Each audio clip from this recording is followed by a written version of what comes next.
Assalamualaikum warahmatullahi wabarakatuh. Perkenalkan, nama saya Febiana Putri Andrian dari kelas B angkatan 2020.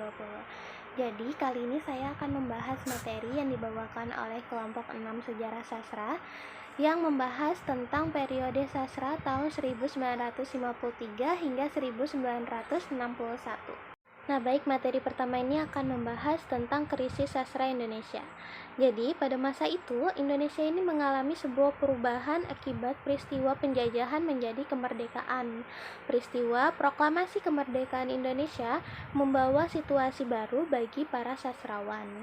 Periode 1953 hingga 1961, sastra Indonesia mencoba mencari jati dirinya sendiri dan menonjolkan penilaian kembali terhadap warisan leluhur ini.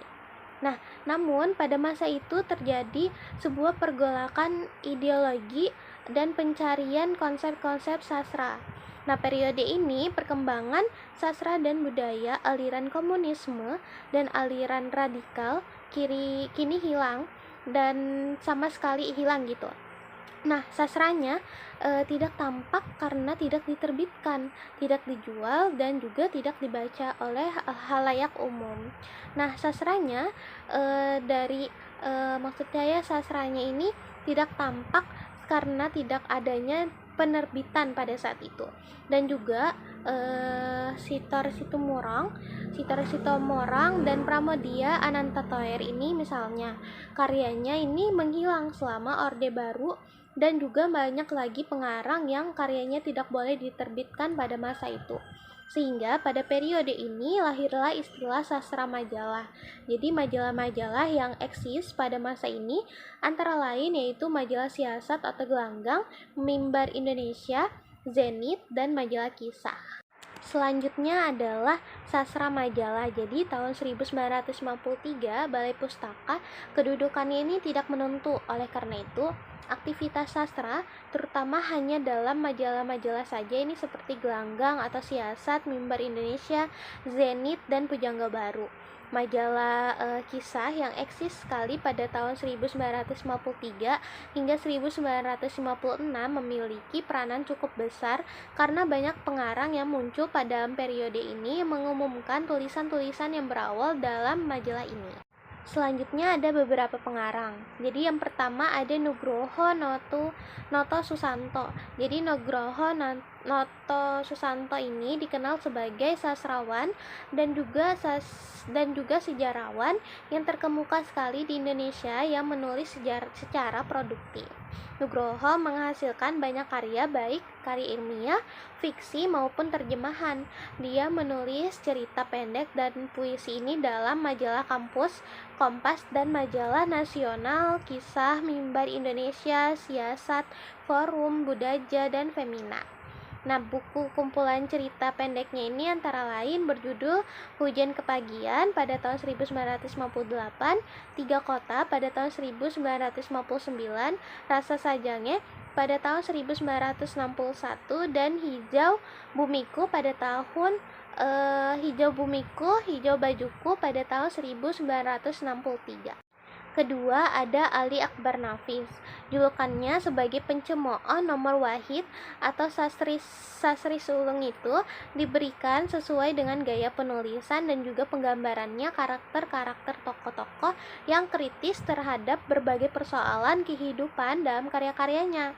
Nah, sajak cerpen pertamanya yaitu Robohnya Surau Kami terbit dalam majalah Kisah tahun 1955.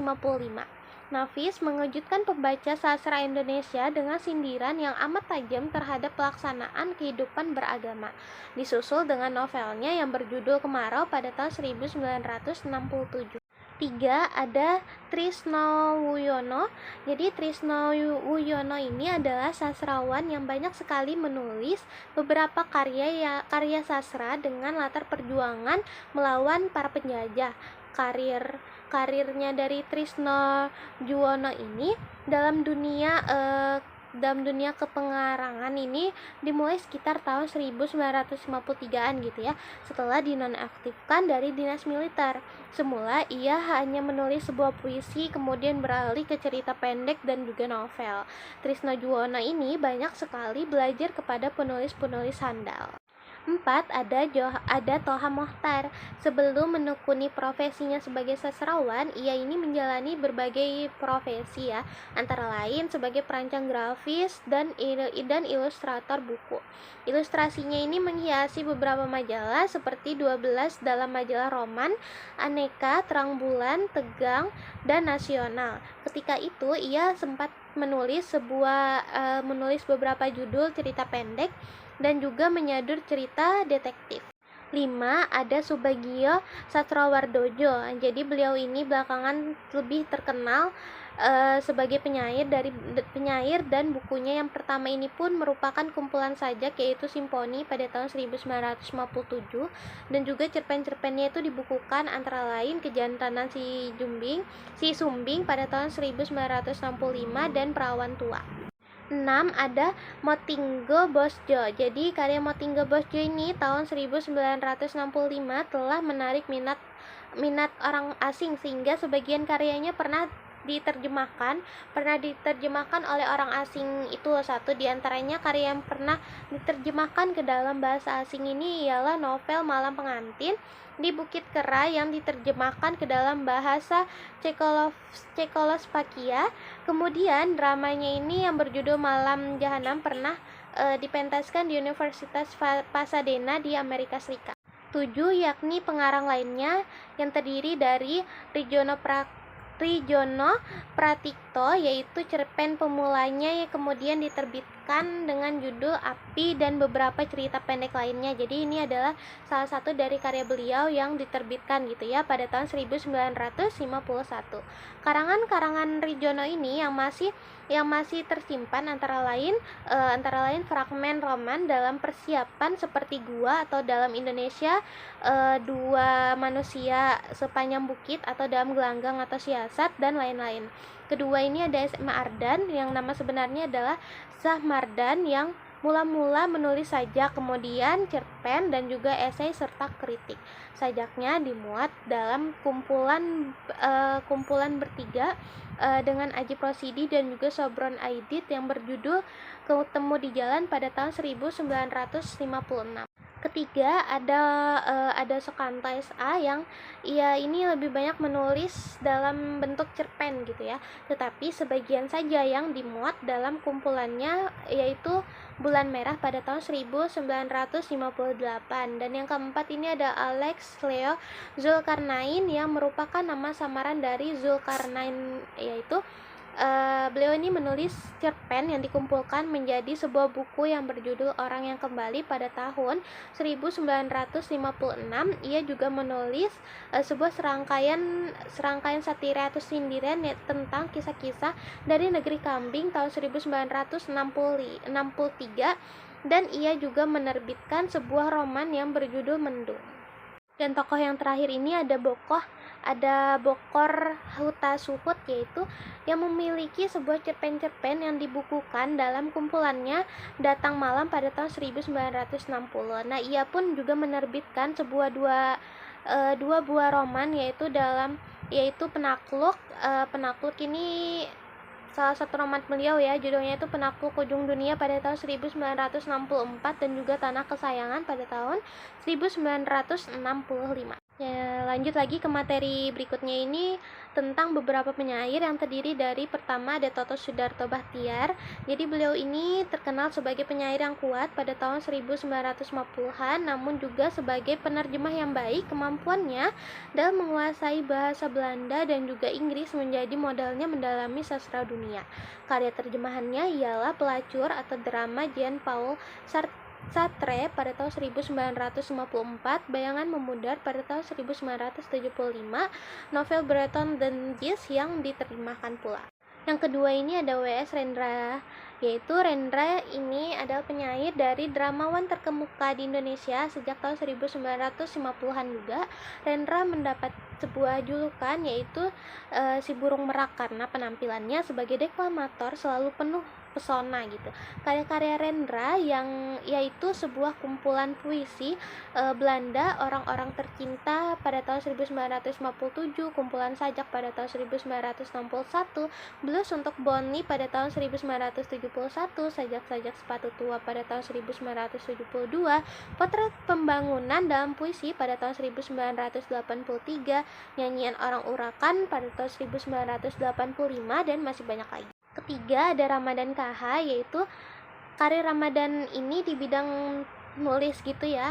Di bidang tulisannya ini dimulai sejak ia bekerja menjadi seorang wartawan ya tahun 1952. Ramadan termasuk sebagai pengarang tahun 1950-an yang terus menulis hingga tahun 1980-an. Mula-mula ia menulis sebuah cerita pendek saja, kemudian lebih banyak menulis puisi dan akhirnya ini ia menulis sebuah novel gitu. Dan yang terakhir ini ada Ki Joro Muljo. Nah, beliau ini tergolong sebagai penulis drama dan juga penyair yang sederhana, jujur, rendah hati, dan juga terbuka.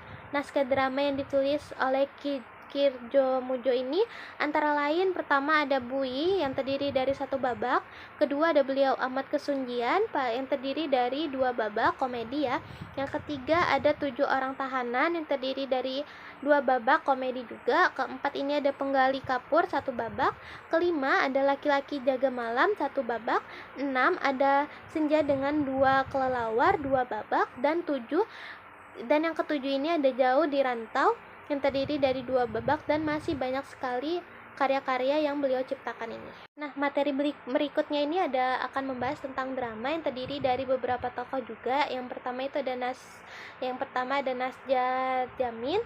Jadi beliau ini adalah seorang pengarang, pelukis, penulis naskah drama, dan juga ilustrator buku Indonesia. Karya-karyanya antara lain yang pertama ada Sekelumit Nyanyian Sunda atau drama mendapat hadiah ke-3, yang kedua ada Hilanglah Si Anak Hilang atau novel pada tahun 1936, yang ketiga ada Di Bawah Kaki Padirman pada tahun 1967 yang merupakan sebuah kumpulan cerita pendek. Kedua ada H.M. Yusabiran. Jadi beliau ini adalah sutradara film, penulis skenario film, drama, cerpen gitu ya, kolumnis, sastrawan, serta pelopor dokumentasi film yang ada di Indonesia. Karya-karya sastranya antara lain Berjudul Bung Besar yang berupa drama pada tahun 1958 dan menerima hadiah dari kedua sayembara penulisan naskah drama Kementerian Pendidikan dan Kebudayaan pada tahun yang sama. Setengah Jam Menjelang Maut yang berupa drama juga pada tahun 1968, Menelusuri Jejak Berdarah yang berupa novel pada tahun 1969, Keajaiban di Pasar Senen yang berupa kumpulan cerpen pada tahun 1971, dan Film yang berupa kumpulan cerpen juga pada tahun 1973. Materi berikutnya ini akan membahas tentang pengarang wanita yang ada di Indonesia, yaitu Nurhayati Sri Hardini Siti Nukatin. Nah, jadi beliau ini hingga kini telah menulis lebih dari 20 buku, dan kebanyakan diantaranya ialah novel-novel itu bercerita tentang wanita. Buku-bukunya banyak sekali dibaca oleh kalangan cendekiawan dan jadi bahan pembicaraan sebagai karya sastra. Nah, jadi pada sampai ke tahap terakhir, yaitu pembicaraan terakhir kita tentang kesimpulan. Jadi sastra pada dasarnya ini adalah sejenis ciptaan gitu ya, dan ciptaan bukan hanya sebagai tiruan belaka. Nah, sebagai wujud dan hasil ciptaan, karya sastra pada hakikatnya ini merupakan media yang menggunakan bahasa untuk mengungkapkan kehidupan manusia. Oleh karena itu, karya sastra pada umumnya mengandung persoalan-persoalan seputar kehidupan manusia. Pada periode tahun 1953 hingga 1961, sastra Indonesia mengalami krisis. Hal ini mungkin dikarenakan karena sastra yang terbit pada masa itu hanya berupa sajak, cerpen, dan karangan-karangan yang tidak begitu panjang, sehingga hanya dimuat dalam majalah saja. Sehingga pada periode ini lahir istilah sastra majalah. Sekian yang dapat saya sampaikan dari materi kelompok 6 Sejarah Sastra ini yang membahas tentang periode sastra 1953 hingga 1961. Saya mohon maaf apabila terdapat kesalahan atau penggunaan kalimat atau pelafalan kata ketika saya menyampaikan materi tadi. Terima kasih atas perhatiannya. Wassalamualaikum warahmatullahi wabarakatuh.